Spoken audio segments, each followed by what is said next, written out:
today with Francis Greenburger at 50 West. Francis, thank you so much for having us. Pleasure. What are your thoughts about retail right now? State the obvious, the market's hurting.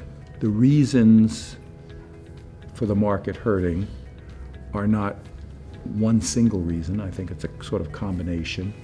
I'm sure that the challenge of e-commerce has something to do with it. In certain locations, rents reflected almost the advertising value of the location as opposed to the inherent economics of that location. And then the other factor has been taxes.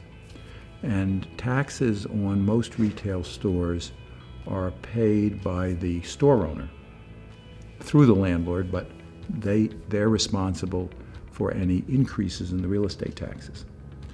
And the city has had a policy over the last 10 years of increasing retail assessments very, very dramatically.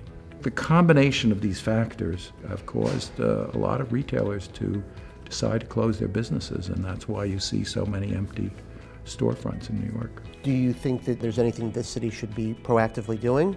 Absolutely.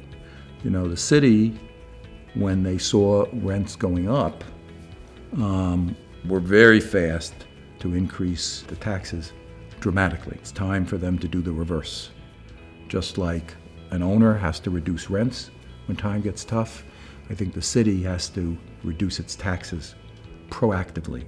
Francis, New York is not your only retail concern. You have a number of shopping malls around the country, internationally, I believe. Tell us just a little bit about the thinking there. There are a few things that underlie it.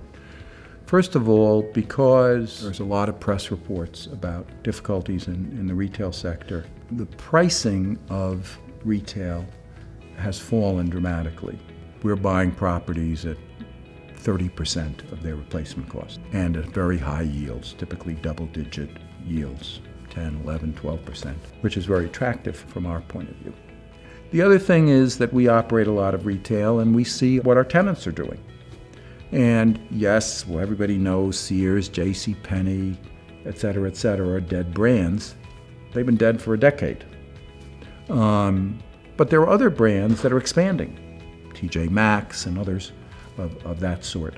And when you bring a new brand into a mall that has a dead brand, it actually not only replaces them, but it revitalizes the whole environment. Because instead of having a Sears that nobody's going to, you have a TJ Maxx and a this and a that that's attracting a lot of shoppers. The other thing that's occurring in malls are that all kinds of different users are coming into the marketplace. Experiential users. So an example, we have in a couple of our malls, trampoline parks. Trampoline parks are very popular. So the nature of malls is changing, or at least those that have progressive ownership, in response to trends in lifestyle and what people are looking for.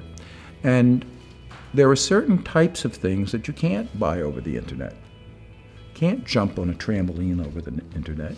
You can't do fitness over the internet. You can't get your dog shampooed over the internet. You can't get urgent care over the internet. So there's a whole class of retail that isn't even affected by e-commerce.